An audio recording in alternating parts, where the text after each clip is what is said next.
بسم الله الرحمن الرحيم إن الحمد لله نحمده ونستعينه ونستغفره ونستهديه ونتوب إليه ونعوذ بالله من شرور أنفسنا ومن سيئات أعمالنا من يهد الله فلا مضل له ومن يضلل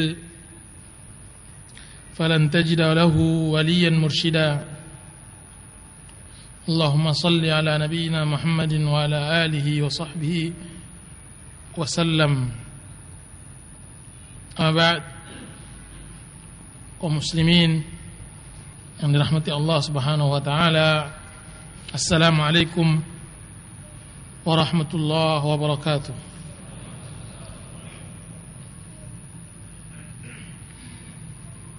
Pada kesempatan kali ini kita akan membahas tentang masalah fitnah akhir zaman. Fitnah sering kali diucapkan oleh Rasulullah SAW, dan ini juga dikenal di kebanyakan para sahabat Rasulullah SAW. Akan tapi pembahasan kita kali ini pembahasan tentang fitnah yang disebutkan oleh Rasulullah SAW yang terjadi di akhir zaman. Dan fitnah secara bahasa sebagaimana yang disebutkan oleh Ibnul Athir di dalam kitab An-Nihayah, bahwa dia adalah al-imtihan wal-ibtila, adalah ujian dan cobaan. Dan disebutlah seseorang terfitnah, yaitu seseorang diuji dan dicoba. Dan Rasulullah SAW menyebutkan bahwa di akhir zaman akan banyak cobaan dan ujian menimpa kaum muslimin. Yang kita maksudkan di dalam kajian kali ini adalah fitnah khusus, dan dia bukanlah fitnah umum. Rasulullah sallallahu alaihi wasallam satu hari terbangun dari tidurnya, kemudian dia mengatakan la ilaha illallah ma anzalallahu minal khazain. Berapa banyak Allah menurunkan perbendaharaan dunia. Wa ma anzalallahu minal fitan. Dan berapa banyak pada malam ini Allah menurunkan fitnah. Jadi sebagaimana Allah Subhanahu wa taala menurunkan kekayaan dunia dari langit ke bumi dan dia turun, begitu juga Rasulullah SAW melihat dengan matanya bahwa fitnah turun ke dunia. Dan ini adalah kekhususan Rasulullah SAW, bahwa beliau bisa melihat fitnah sebagaimana beliau melihat hujan. Diriwayatkan di dalam hadis sahih bahwasanya Rasulullah SAW berdiri di sebuah reruntuhan Madinah. Kemudian beliau melongok di atas ketinggian tersebut, memandang kota Madinah. Kemudian Rasulullah SAW bersabda, Inni la aral fitan, sesungguhnya aku melihat fitnah, sesungguhnya aku melihat fitnah min khilali buyutikum, dari sela-sela rumah kalian, kawaqil matar, bagaikan saya melihat rintik-rintik hujan, menunjukkan begitu padatnya, begitu ketatnya fitnah di akhir zaman, sehingga dia tidak meninggalkan satu tempat pun sebagaimana rintik-rintik hujan tidak meninggalkan satu tempat.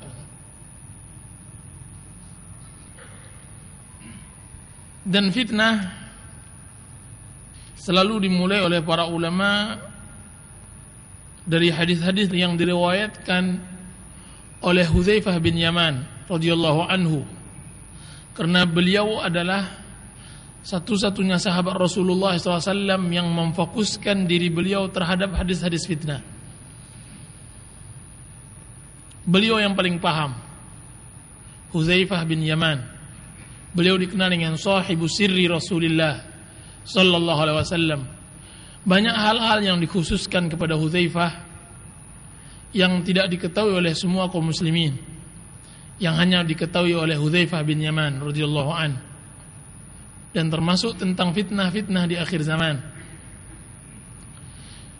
Dan perlu juga kita ketahui bahwa fitnah di akhir zaman telah dijelaskan oleh Rasulullah SAW secara detail, secara terperinci,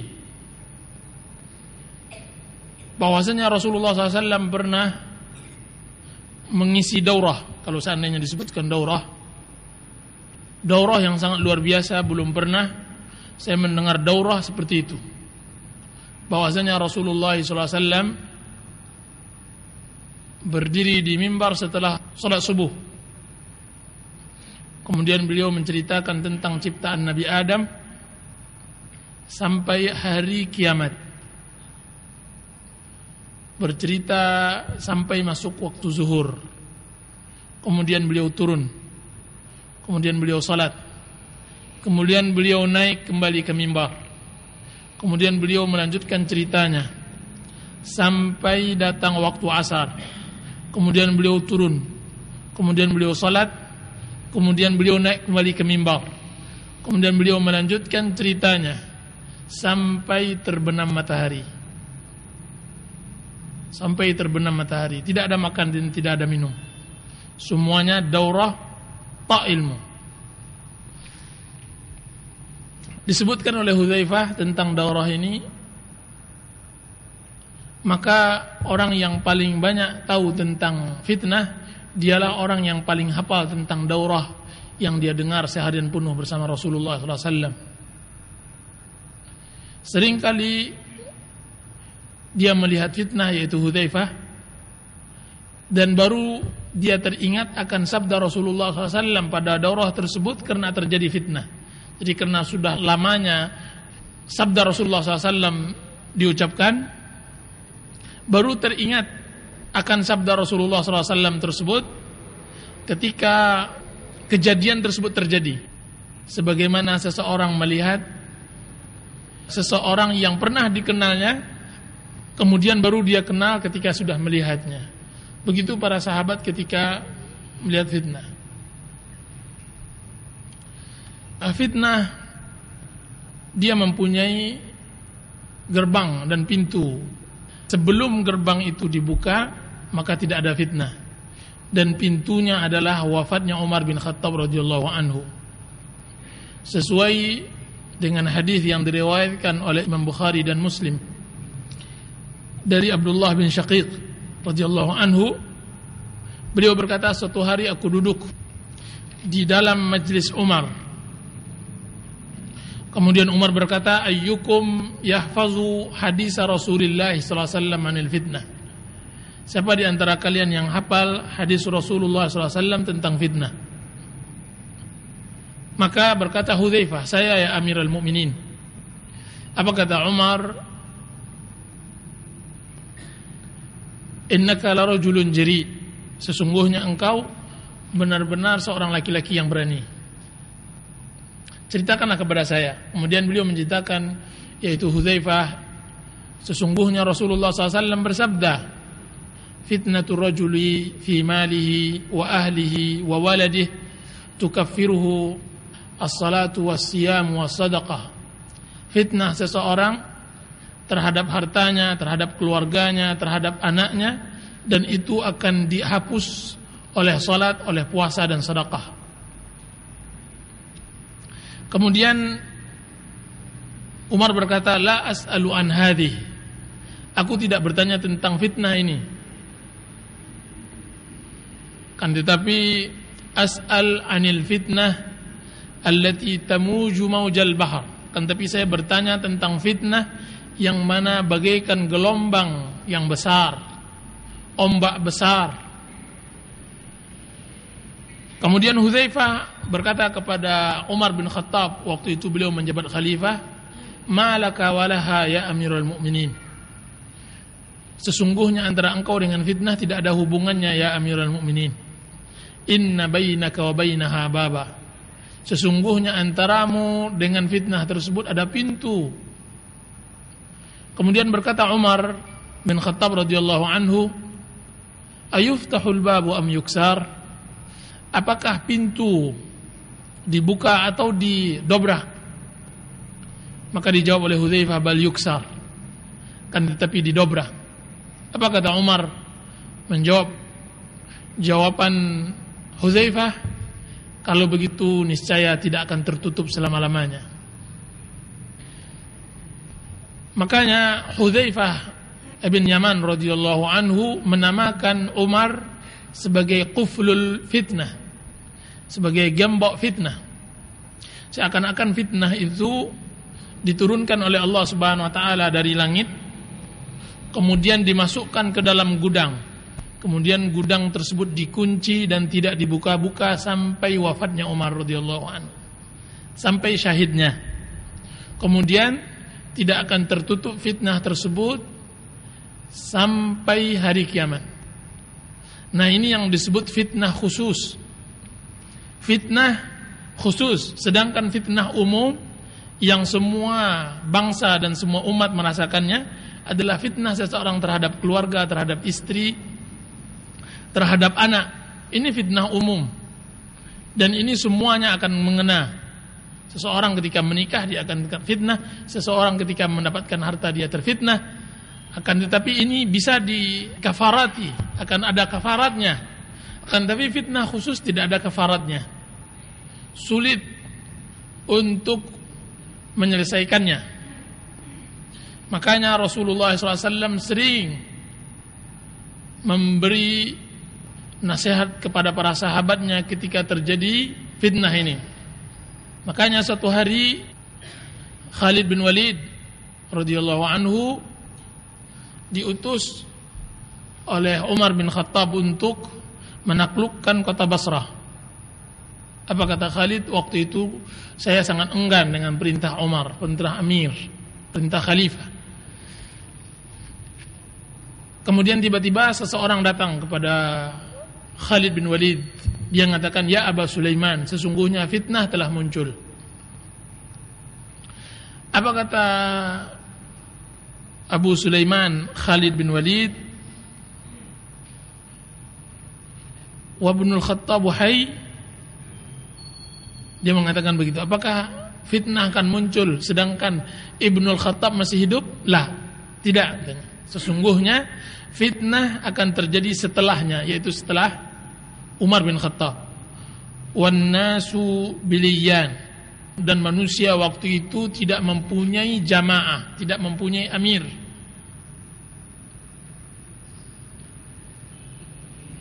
Kemudian seseorang mencari tempat yang tidak diturunkan di tempat tersebut fitnah, sebagaimana telah diturunkan fitnah di tempatnya, maka dia tidak mendapatkan tempat yang tidak ada fitnah. Seluruh dunia telah ditempati oleh fitnah khusus ini. Apa kata Khalid bin Walid? "Wa tilkal ayyam allati dzakara Rasulullah sallallahu alaihi wasallam baina yaday sa'ah ayyamul haraj." Pada hari-hari itulah yang mana Rasulullah SAW menyebutkan dia di akhir zaman, hari-hari haraj. Hari-hari haraj yaitu hari peperangan, hari-hari pembunuhan. Apa kata Khalid bin Walid? "Fana'udzu billahi an tudrikana." Maka kami berlindung kepada Allah dan kita berlindung kepada Allah untuk memperoleh zaman tersebut. "Wa iyyakum tilkal ayyam." Dan seharusnya juga kalian berlindung untuk memperoleh hari-hari tersebut. Begitu bahayanya fitnah tersebut. Rasulullah SAW, saya telah mengumpulkan beberapa hadis tentang fitnah.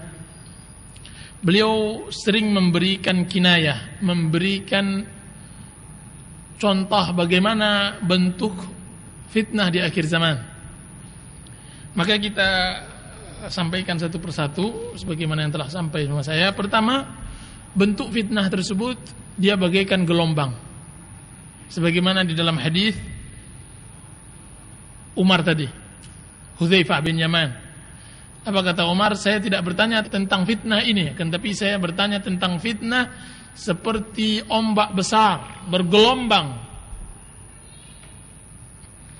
Jadi gambaran fitnah di akhir zaman adalah dia bergaikan gelombang. Kalau boleh kita katakan sekarang istilah modern sekarang atau istilah yang lagi terkenal, gelombang tsunami. Dan sifat-sifat gelombang antum tahu? Yang pertama, dia tidak membedakan siapa saja, semuanya kena. Semuanya kena. Dan gelombang membawa semuanya, yang baik, yang buruk, dan semacamnya. Dan yang kedua, gelombang awalnya besar, gelombang yang kedua mengecil, gelombang yang ketiga lebih kecil, dan begitu seterusnya. Menunjukkan fitnah di akhir zaman, jika seandainya dia datang, awalnya menggemparkan, awalnya mengerikan. Kan tapi jika seandainya seorang muslim bisa bersabar pada awal tersebut, maka untuk gelombang kedua dan ketiga lebih mudah baginya. Dan fitnah akhir zaman di dalam gelombang ini, ketika selesai gelombang yang pertama besar, kemudian mengecil, datang lagi apa? Gelombang baru besar lagi.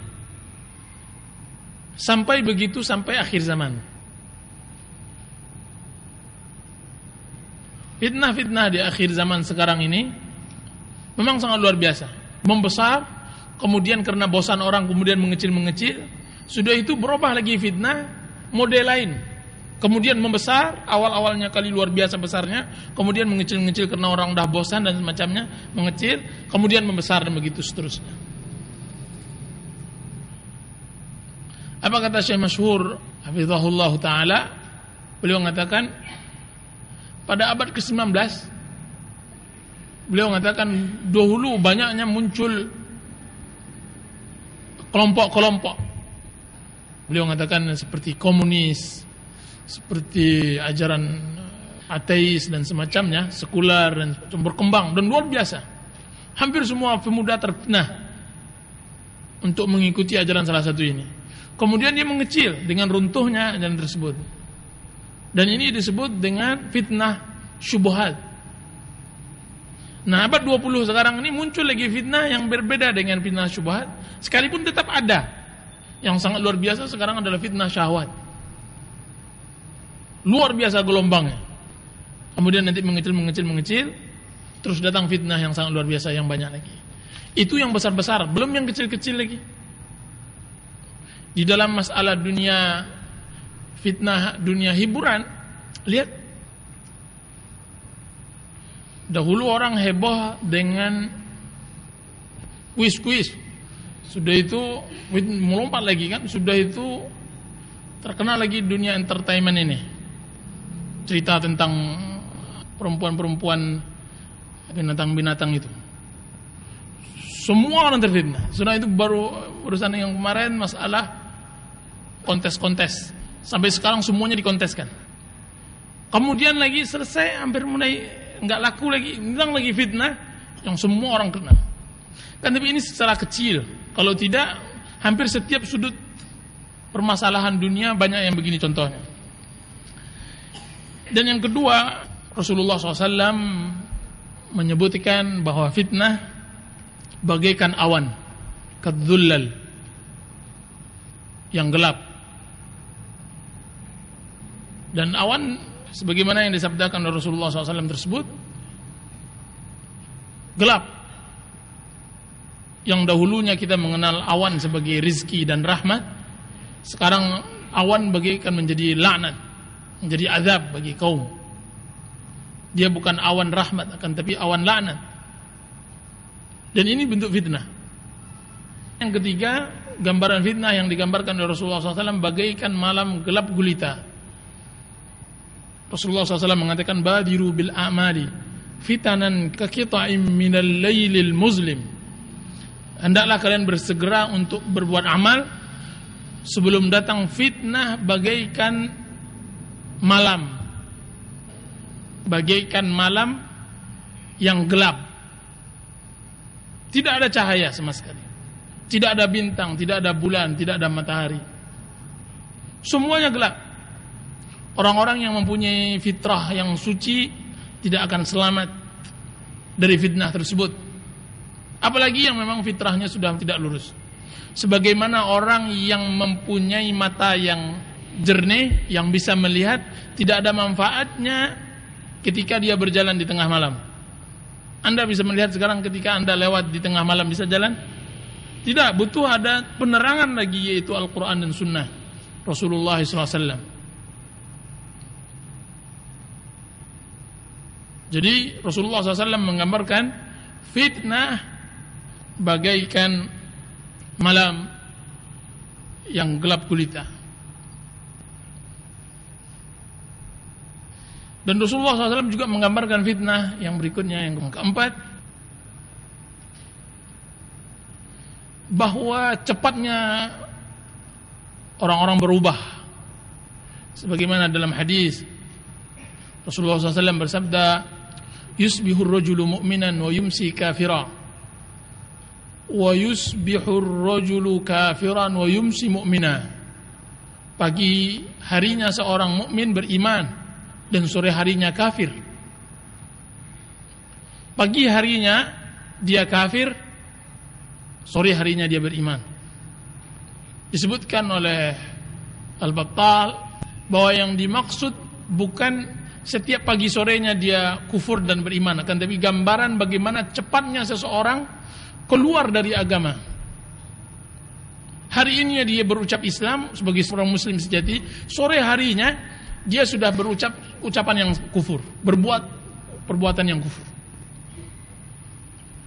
Baik. Itu diantara bentuk fitnah yang digambarkan oleh Rasulullah sallallahu alaihi wasallam.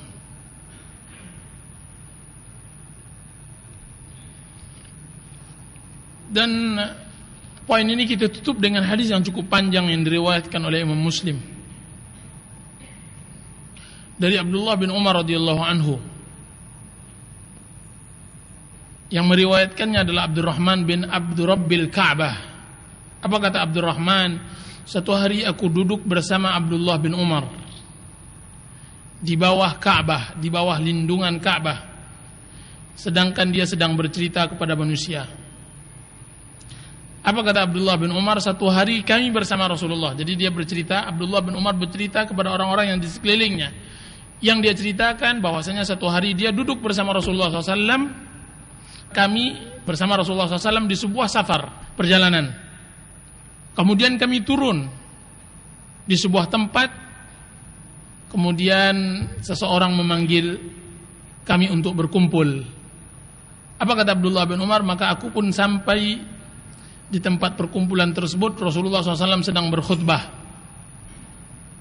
Apa dalam isi khutbah Rasulullah SAW? Ayyuhan nas, wahai sekalian manusia, innahu lam yakun syai'un qabli illa kana haqqan 'ala Allah ay yadulla ibadahu fihi 'ala ma ya'lamuhu khairan lahum wa yunzirahum ma ya'lamuhu syarran lahum.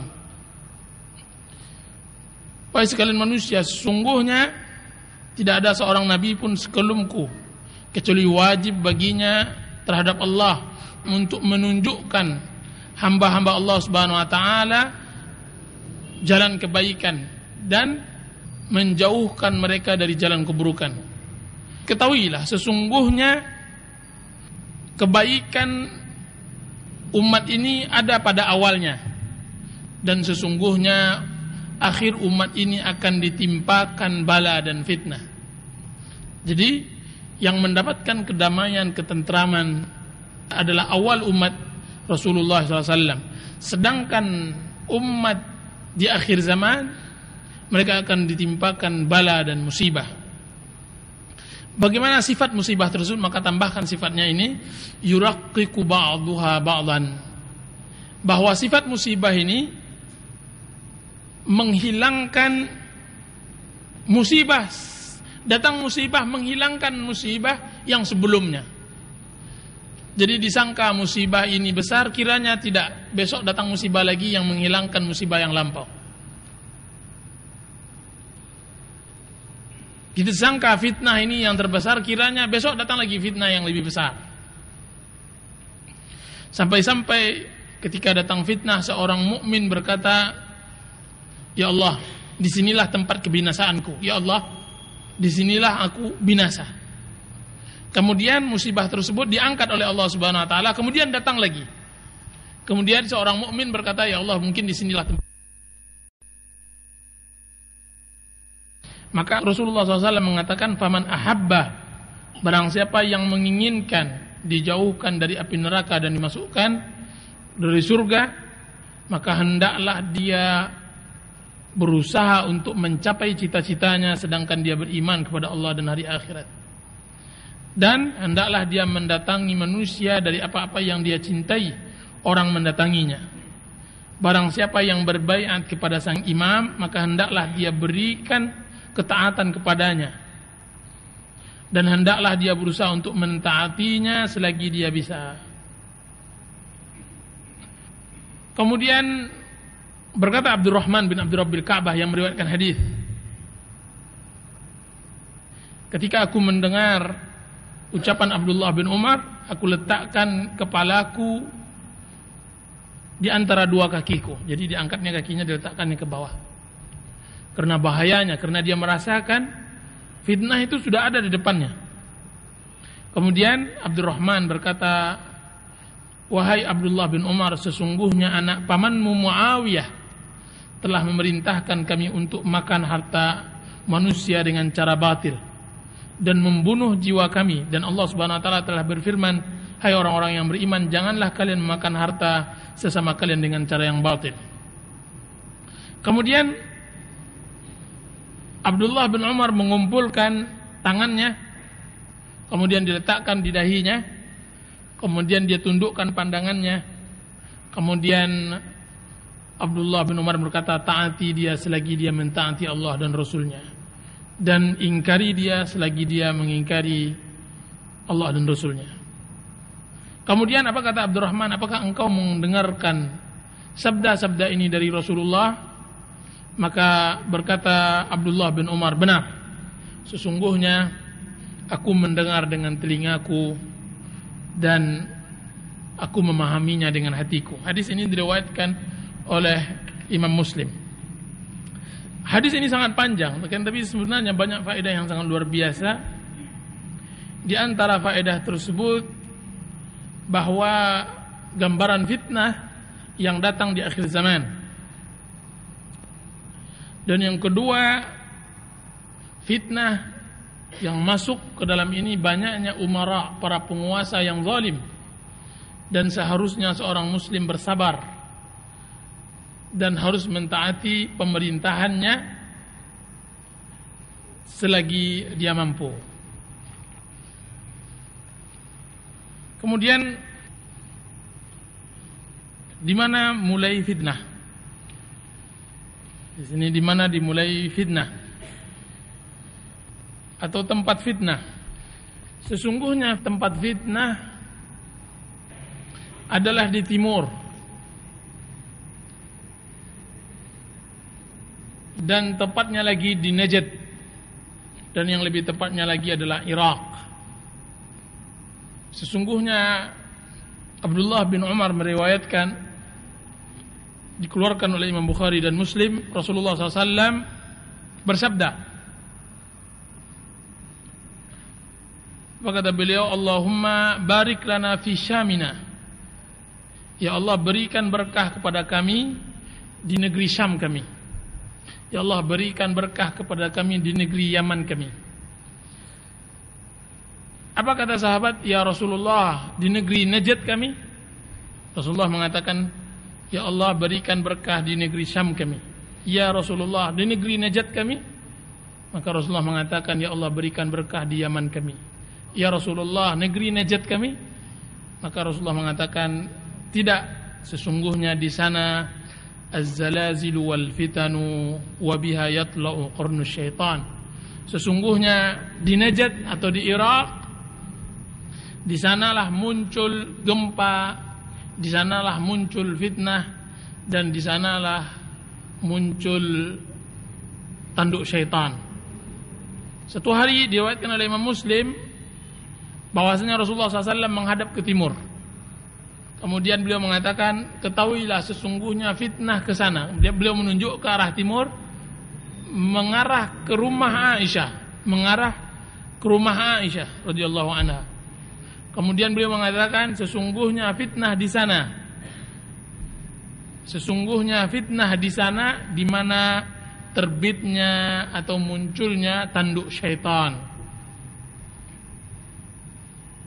Di dalam riwayat lain bahwasanya Abdullah bin Umar mengatakan, ya ahla Syam, ista'iddu li ahli al-Iraq, fa inna asy-syaitana qad nazal wa bada wa farakha fi. Apa kata Abdullah bin Umar? Wahai penduduk Syam, bersiap-siaplah kalian untuk memerangi penduduk Irak. Sesungguhnya syaitan telah turun di sana, kemudian bertelur dan telah memecahkan telurnya, yaitu telur fitnah yang dimaksud. Dan yang dimaksudkan di Irak bukanlah Irak yang ada zaman sekarang. Yang ada di zaman sekarang ini adalah bagian dari Irak yang dimaksudkan oleh Rasulullah SAW. Dan Irak yang dimaksudkan oleh Rasulullah SAW, negerinya adalah semua wilayah timur, termasuk India, termasuk Rusia, dan termasuk Iran, dan termasuk Irak yang ada sekarang. Dan di sanalah muncul fitnah-fitnah di akhir zaman. Disebutkan oleh pengarang kitab Asyratus Sa'ah, Dr. Yusuf Al-Wabil, karena di sanalah munculnya Khawarij, munculnya Mu'tazilah, munculnya Murji'ah, hampir semua munculnya Syiah, Batiniyah, Ismailiyah, dan yang lainnya. Semua firqah nyaris muncul di timur, di Irak. Dan di sanalah perang Siffin, dan di sanalah perang Jamal.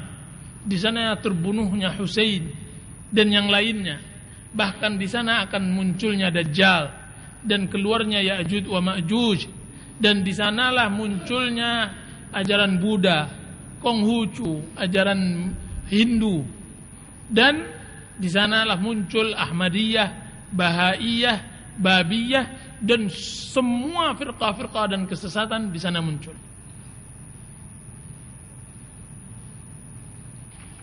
Kemudian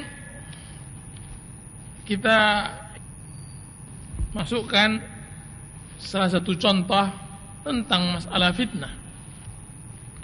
Saya akan contohkan beberapa tentang fitnah. Hadisnya hasan. Bahasanya Rasulullah SAW bersabda, "Lam tazharil fahisyah fi qaumin qat illa dhahara fihim at-ta'un wal awja' allati lam takun fi aslafihim."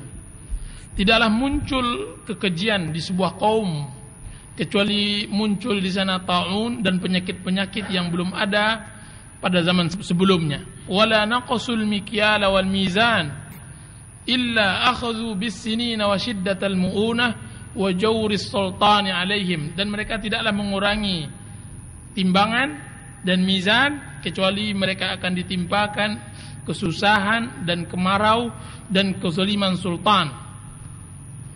Dan tidaklah mereka menahan zakat harta mereka kecuali ditahan hujan dari langit. Kalaulah bukan karena binatang, maka niscaya Allah tidak akan menurunkan hujan. Kalaulah mereka tidak menunaikan walam yanqudu ahdallah, dan tidaklah ada di antara mereka yang membatalkan perjanjian Allah dan perjanjian Rasulnya, kecuali Allah akan menguasai mereka oleh musuh mereka dan mengambil sebagian yang ada di tangan mereka. Dan tidaklah penguasa mereka berhukum dengan kitabullah kecuali Allah jadikan perpecahan sesama mereka.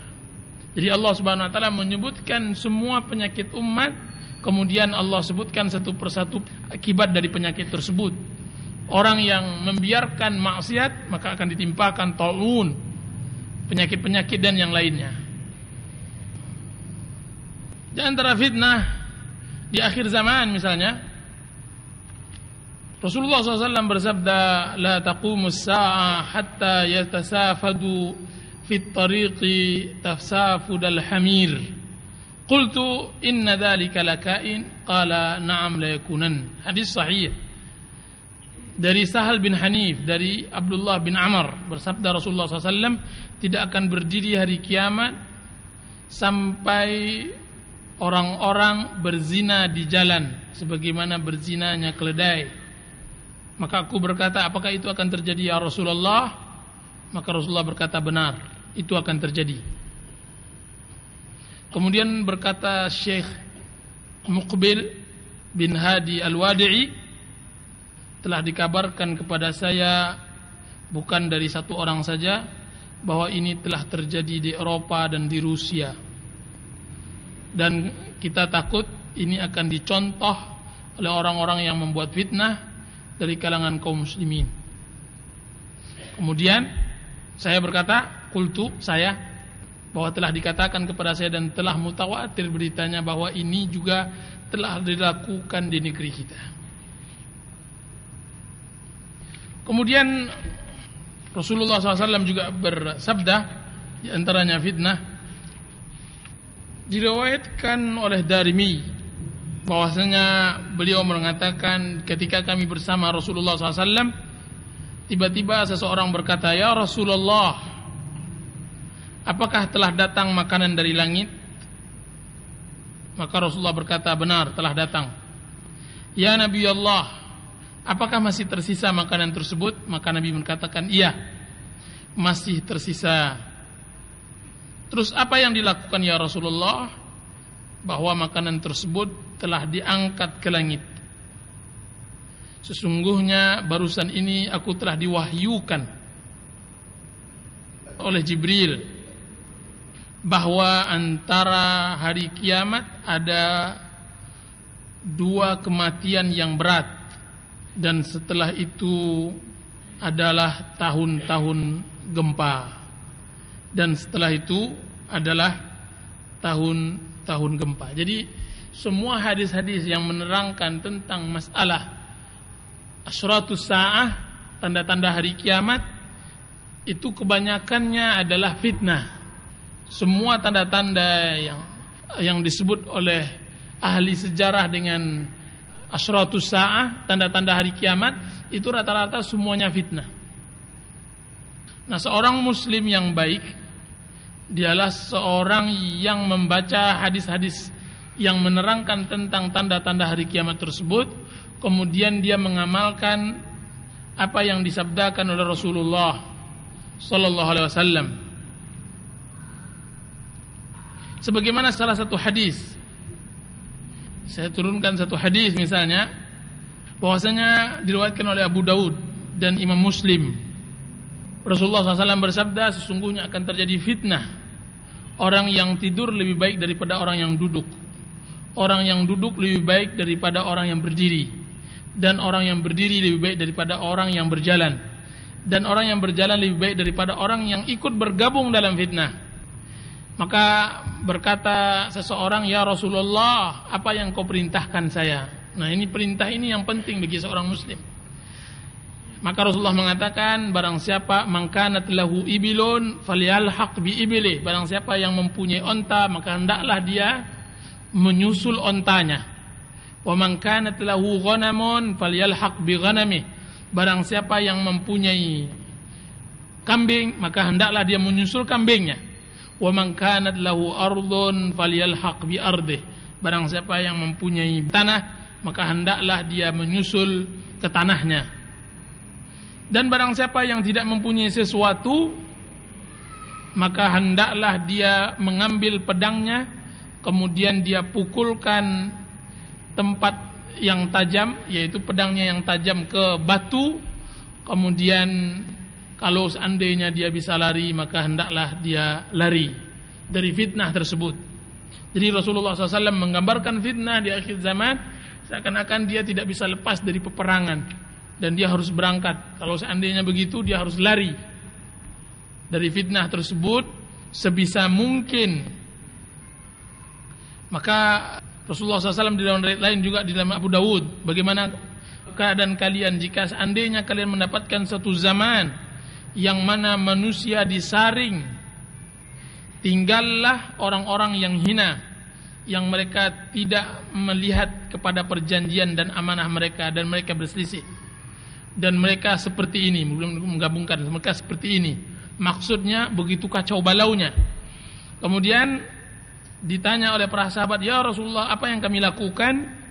Maka Rasulullah SAW bersabda, hendaknya kalian menegakkan yang baik dan kalian meninggalkan yang mungkar, dan kalian memfokuskan diri kalian terhadap perkara khusus kalian memfokuskan diri kalian kepada hal-hal yang pribadi kalian, dan kalian tinggalkan perkara masyarakat umum. Ini beberapa contoh yang mungkin tidak cukup kita terangkan dalam waktu yang singkat seperti ini. Kemudian yang terpenting dari ini semua, bagaimana sikap seorang muslim dalam menghadapi fitnah.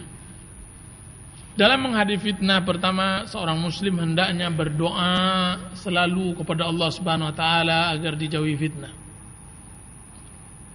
Dan Rasulullah SAW berdoa di setiap penghujung salatnya dengan doa, Allahumma inni a'udzubika min adzabil qabri wa adzabin nar, wa a'udzubika min fitnatil mahya wal mamat, wa a'udzubika min fitnati al-masihid dajjal. Berdoa kepada Allah Subhanahu wa taala agar dijauhkan dari fitnah. Ya muqallibal qulub, tsabbit qalbi ala dinik. Ya musarrifal qulub, sarrif qalbi li ta'atik. Dan doa-doa yang semisalnya agar kita dijauhkan oleh Allah Subhanahu wa taala dari fitnah. Dan yang kedua, hendaklah kita sebagai seorang muslim mempunyai iman yang kuat dan tauhid yang sahih di dalam menghadapi fitnah. Karena satu-satunya penghalang seseorang dari terjerumusnya dia dari fitnah adalah ketajaman imannya dan kepekaan pandangannya. Karena arti sebenarnya fitnah adalah seseorang tidak melihat sesuatu sesuai dengan hakikatnya. Arti sebenarnya fitnah, seseorang tidak melihat sesuatu sesuai dengan hakikatnya. Banyak orang di akhir zaman tidak bisa melihat sesuatu sesuai dengan hakikatnya. Yang hanya bisa melihat sesuatu dengan hakikatnya adalah seorang mukmin sejati yang beriman kepada Allah Subhanahu wa taala dengan sebenar-benar iman, kemudian ditopang dengan ilmu syariat. Dia yang bisa melihat sesuatu dengan hakikatnya. Salah satu contoh tentang masalah Dajjal, induknya fitnah, bahwasanya Rasulullah SAW mengatakan bahwa di keningnya tertulis kalimat kafara, kafir, dibaca oleh setiap mukmin yang bisa membaca maupun tidak. Kenapa seorang mukmin yang tidak bisa membaca bisa membacanya? Karena ketajaman hatinya, ketajaman imannya. Lihat bagaimana orang kafir yang sekalipun dia bisa membaca tidak bisa membacanya, karena dia terfitnah, karena dia menilai sesuatu tidak sesuai dengan hakikatnya.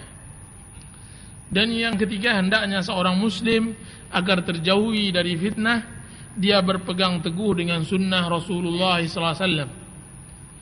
Berpegang teguh dengan sunnah berarti secara tak langsung dia sudah berpegang teguh dengan Al-Quran.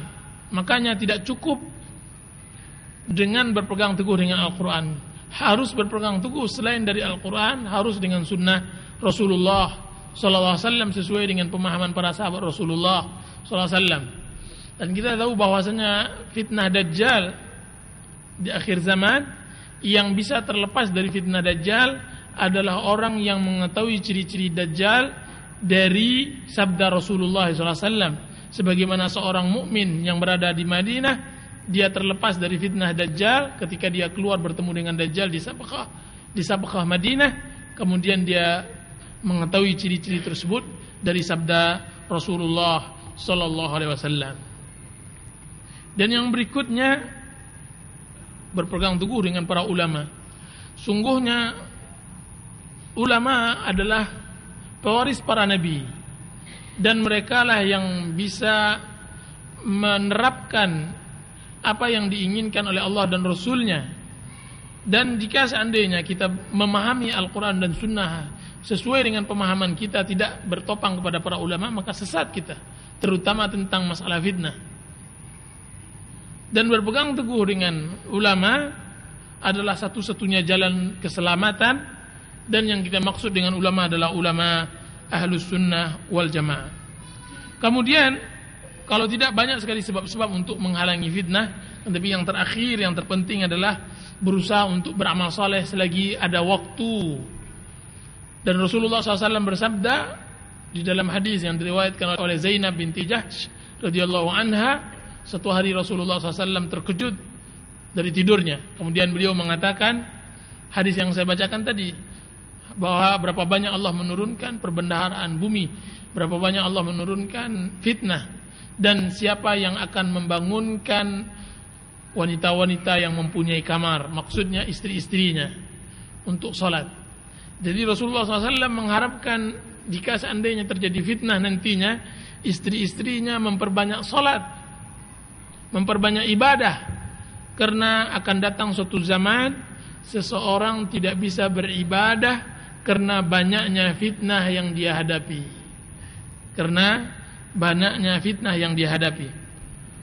Makanya Rasulullah SAW bersabda dalam hadis yang saya bacakan tadi, badiru bil a'mal as-salihah, bersegeralah kalian untuk beramal salihah, fitanan kakita'im minal lailil muzlim, sebelum datang fitnah bagaikan potongan-potongan malam yang gelap. Bahkan Rasulullah SAW mengatakan, al-ibadah fil haraj kahijratin ilai, sesungguhnya ibadah pada masa fitnah bagaikan pahalanya bagaikan orang yang berhijrah bertemu denganku. Sebenarnya masih banyak yang tertinggal tentang masalah fitnah, dan apa yang saya sampaikan kepada antum semua adalah ringkasan dari kajian yang kita dengar dahulunya di Surabaya, kan, tapi masih banyak hal-hal yang tertinggal oleh kita. Dan saya hanya mentalkinkan, saya hanya membacakan dan tidak mensyarah, saya hanya menukilkan apa yang saya dengar. Kalau tidak, sesungguhnya pembahasan tentang fitnah sangat luar biasa dan sangat panjang. Wassallallahu ala nabiyyina Muhammadin wa ala alihi wa sahbihi wasallam. Wassalamualaikum warahmatullahi wabarakatuh. Kita buka pertanyaan, seandainya ada pertanyaan. Wallahu ta'ala, silakan. Di dalam hadis yang kita bacakan tadi, jadi saya kaitkan tentang masalah fitnah akhir zaman. Rasulullah SAW sangat memerintahkan di akhir zaman seperti sekarang ini, seseorang harus benar-benar pandai memilih teman. Dan ini perintah Rasulullah SAW khusus di akhir zaman.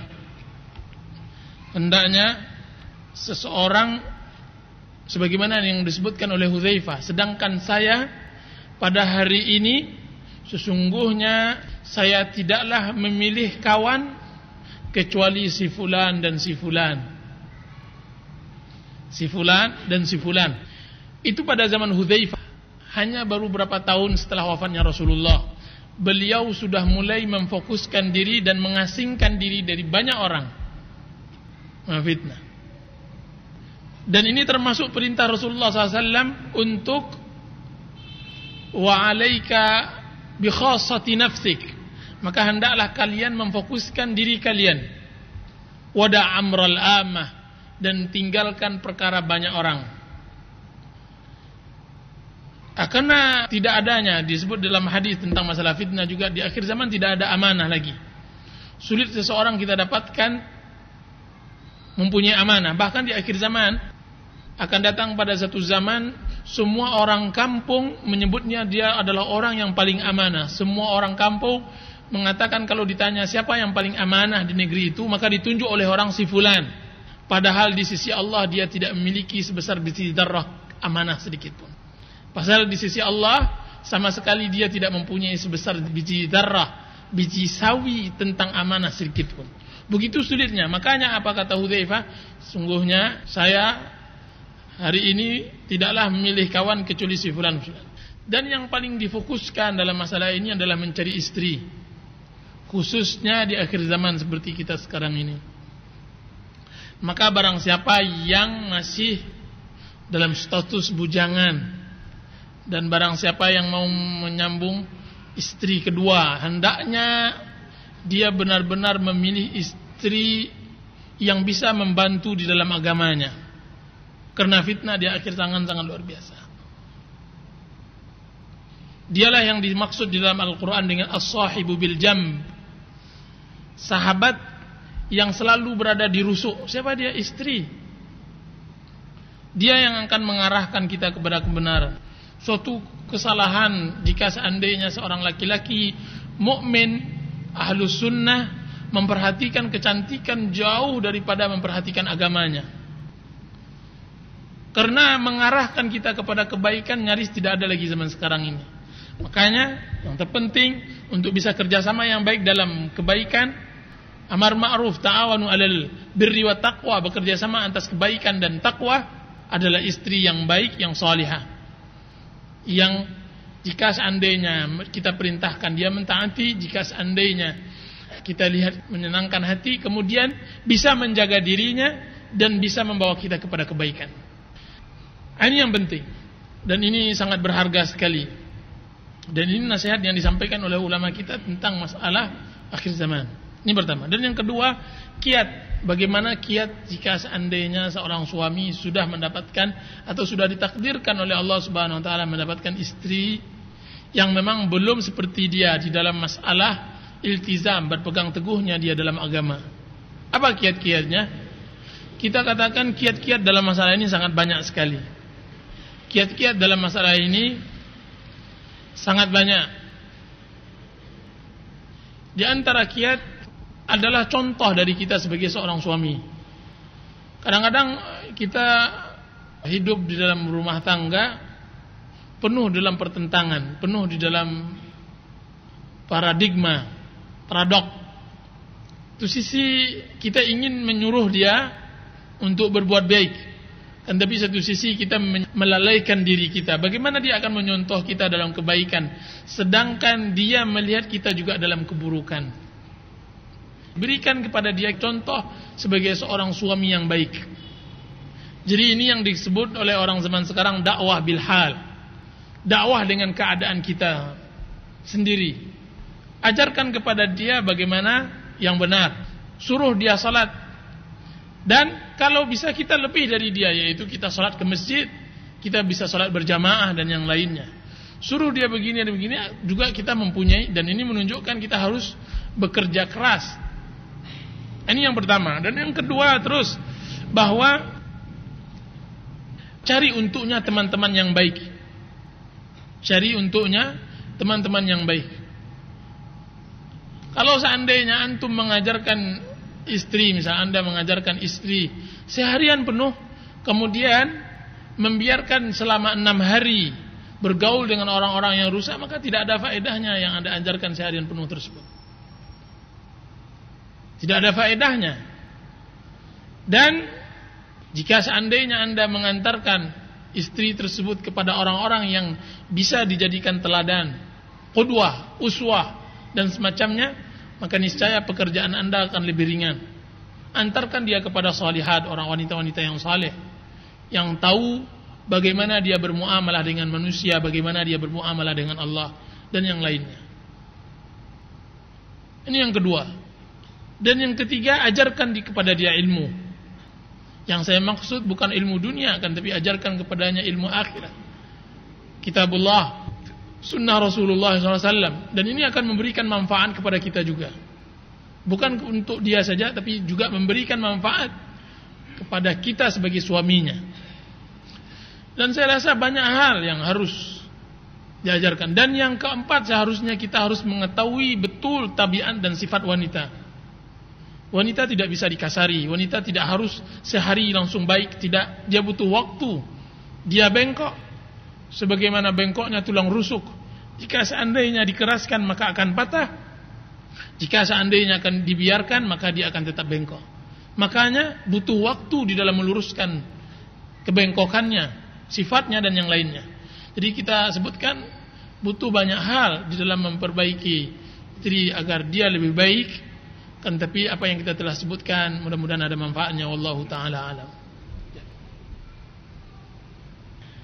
Silakan ada yang bertanya. Penyakit taun, penyakit sebagian orang menerjemahkan dengan lepra. Dengan lepra.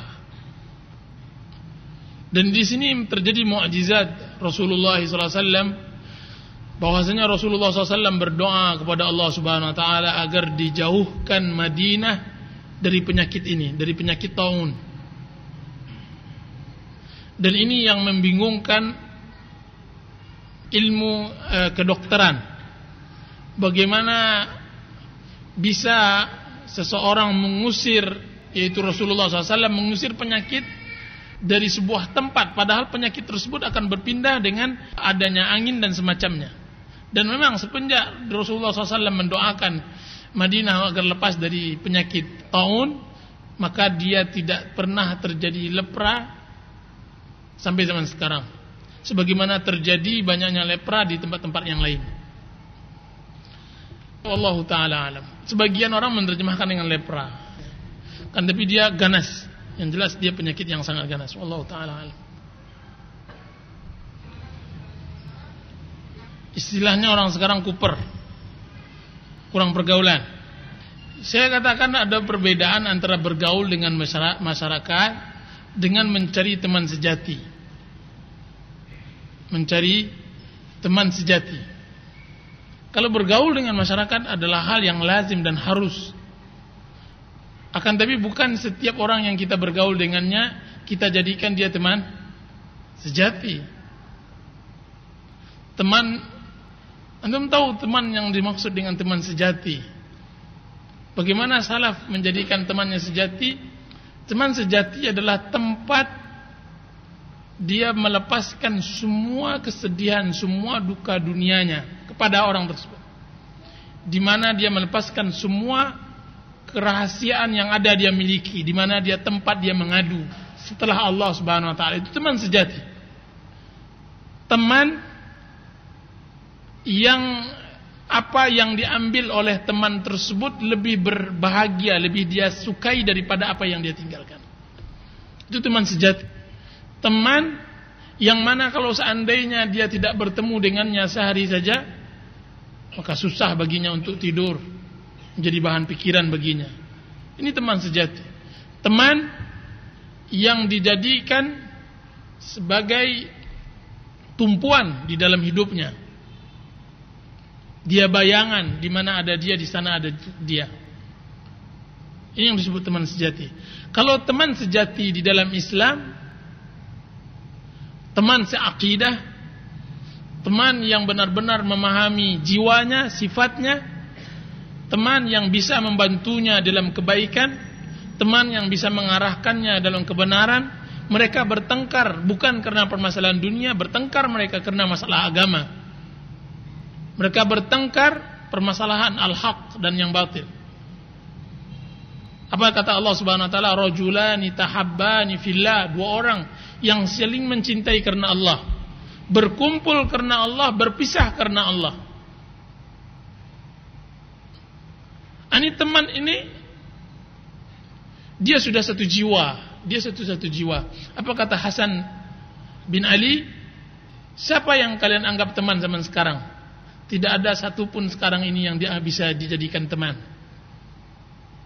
Sesungguhnya teman bagi kami, kata dia gitu, sungguhnya kawannya merogoh koceknya, merogoh sakunya, kemudian dia tidak peduli apa yang diambil dari sakunya tersebut. Itu teman sejati. Diambil oleh teman sejatinya tersebut, dimasukkannya ke saku, diambilnya dompet, terus diambilnya uang sebanyak itu, sama sekali tidak ada sedikit pun hati. Itu teman sejati. Apa yang dia ambil lebih bahagia daripada apa yang dia tinggalkan. Dan ini jelas Bisa-bisa kita tidak mendapatkan teman seperti itu seumur hidup. Bisa-bisa kita temui hanya setelah berapa tahun baru kita dapatkan dia teman seperti itu. Itu yang disebut rajulan, dia yang disebut khalil, kekasih. Apa kata Rasulullah SAW? Kalau seandainya saya boleh menjadikan seseorang itu sebagai teman sejati, niscaya saya akan jadikan Abu Bakar sebagai teman sejati. Teman sejati ucapannya dengan ucapan kawannya itu nyaris sejenis, karena jiwanya sudah hampir satu, menyatu. Lihat ucapan Abu Bakar dengan Rasulullah ketika Umar bertanya tentang perjanjian Hudaybiyah. Ucapan Rasulullah dan Abu Bakar persis sama, karena kecintaan mereka berdua begitu sama, sekalipun ucapan tersebut tidak diatur. Umar bertemu dengan Rasulullah pada tempat lain dan Umar bertemu dengan Abu Bakar pada tempat lain. Jawabannya persis sama. Apa kata Ibnu Qayyim? Begitulah dua orang yang saling mencintai karena Allah. Nyaris ucapannya sama. Dan ini yang saya maksud, harus kita cari orang yang seperti itu. Kawan akrab. Makanya para ulama di dalam cara bergaul membagi teman-teman berbagai macam. Dia bagikan sebuah lingkaran besar, ada tulisan di luar, ada di dalam. Di dalam lingkaran yang besar itu ada lagi lingkaran, dan di dalam lingkaran itu ada lagi lingkaran. Yang di luar adalah orang kufar, tidak diperbolehkan menjadikan dia teman. Teman yang maksud teman biasa. Dan di dalam lingkaran tersebut adalah semua kaum muslimin, harus dijadikan sebagai kawan untuk bergaul. Akan tapi mereka bukanlah yang spesial. Ada lagi yang spesial yang masuk di dalamnya. Dia adalah teman karena dia seakidah, bukan hanya sebatas muslim, dia seakidah. Dan dia satu kerja.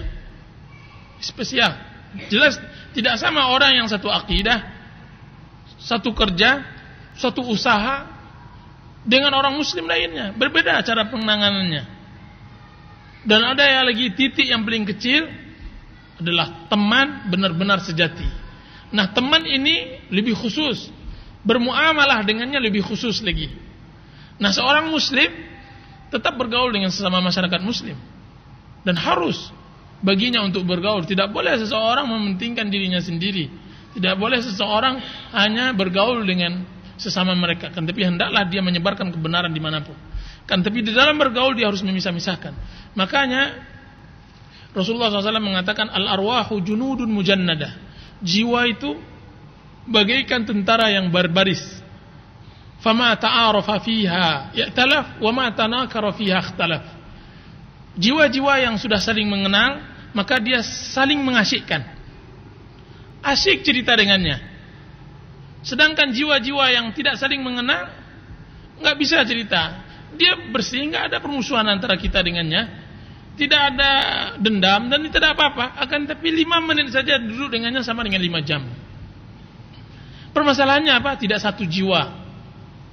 Itu kata orang, saya tidak sejiwa dengannya, saya enggak bisa bergaul dengannya. Maka carilah orang yang bisa Anda bergaul dengannya, kemudian yang bisa menyelamatkan agama Anda. Ini yang disebut teman khusus. Jadi teman khusus, teman lain. Tidak semua kita harus memberikan semua rahasia kita kepada semua orang. Hanya orang-orang khusus. Bisa saja orang tersebut ada pada waktu-waktu tertentu, bisa saja dia belum ada sampai sekarang. Makanya kata Hudzaifah, tapi sekarang saya melakukan berteman dengan si fulan yang dia maksud teman akrab.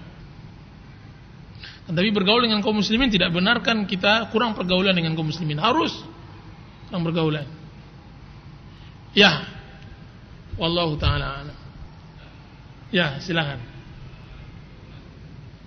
Ya, pada hakikatnya jual beli muamalah hukum asalnya mubah, boleh, baik dengan orang kafir maupun dengan orang muslim. Akan tetapi bagaimanapun seorang muslim jauh lebih baik daripada orang kufar, termasuk dalam jual beli. Jika seandainya yang ada di muslim itu sama dengan yang di dalam orang kafir, kan tapi tidak masalah juga kalau seandainya kita dahulukan orang kafir, jika seandainya orang kafir mempunyai kelebihan daripada orang muslim. Yang banyak kendala di dalam masalah jual beli di tempat muslim yang namanya Abdullah mahalnya setengah mati. Sudah itu pemarah lagi. Beli kain, bang beli kain. Berapa meter nih? 10 meter. Tentu kita tanya, ini luntur atau enggak bang? Maaf kalau luntur enggak luntur tanya sama perusahaan, saya penjualnya. Dia bilang begitu sama orang kafir, belanja 500 rupiah dia bersyukur. Ada yang begitu, terima kasih. Coba lihat bagi Sofan. Nah ini yang mana seorang muslim, dia muslim tapi muamalahnya belum lagi muslim. Mestinya seorang muslim dia bermuamalah muslim. Bagaimana bergaul atau bagaimana jual beli yang secara Islam yang dianjurkan oleh syariat Islam. Sehingga ini yang harus diperhatikan. Jadi bagaimanapun kalau seandainya sama antara muslim dengan orang kafir dalam jual harga dan semacamnya, maka jelas tidak ada artinya orang kafir dihadapkan dengan seorang muslim. Wallahu ta'ala. Fitnah, Al-Quran mengatakan fitnah lebih besar daripada pembunuhan. Di fitnah maksudnya dibuat-buat cerita buruk terhadapnya. Kalau tidak dia kembali kepada hukum asal, yaitu seseorang itu disebutkan terhadapnya sesuatu yang bukan pada hakikatnya. Dia baik, sudah itu disebut buruk. Jadi kita katakan hukum asal fitnah, bahwa kata-kata fitnah asalnya di samping bermakna ujian dan cobaan, dia juga bermakna pandangan kita kepada sesuatu yang bukan sesuai dengan hakikatnya. Itu disebut fitnah. Nah kalau kita kata difitnah, si fulan difitnah, yaitu seseorang tersebut dituduh yang bukan dia yang melakukannya. Nah makanya fitnah yang seperti itu tidak dibenarkan, dan ini bukan yang dimaksud dengan kajian kita sekarang ini. Fitnah yang lebih besar dari pembunuhan adalah tuduhan orang Quraisy terhadap kaum muslimin yang tidak benar. Yaitu waktu itu orang Quraisy menyatakan bahwa kaum muslimin menghalalkan bulan-bulan haram. Dan itu fitnah. Makanya Allah mengatakan al-fitnatu asyaddu minal qatl. Fitnah yang kalian tuduhkan wahai kaum Quraisy lebih besar dosanya daripada pembunuhan yang dilakukan oleh seorang muslim. Jadi waktu itu ada seorang muslim yang membunuh orang kafir, dan orang Quraisy sudah sepakat pembunuhan pada bulan haram, tidak dibenarkan. Maka mereka memfitnah kaum muslimin. Makanya turun ayat al-fitnah asyaddu minal qatl karena permasalahan tersebut. Ya, wallahu taala a'lam. Ya, kita cukupkan sampai di sini kajian. Wassallallahu ala nabiyyina Muhammadin wa ala alihi washabbihi wasallam. Assalamualaikum warahmatullahi wabarakatuh. Warahmatullahi wabarakatuh.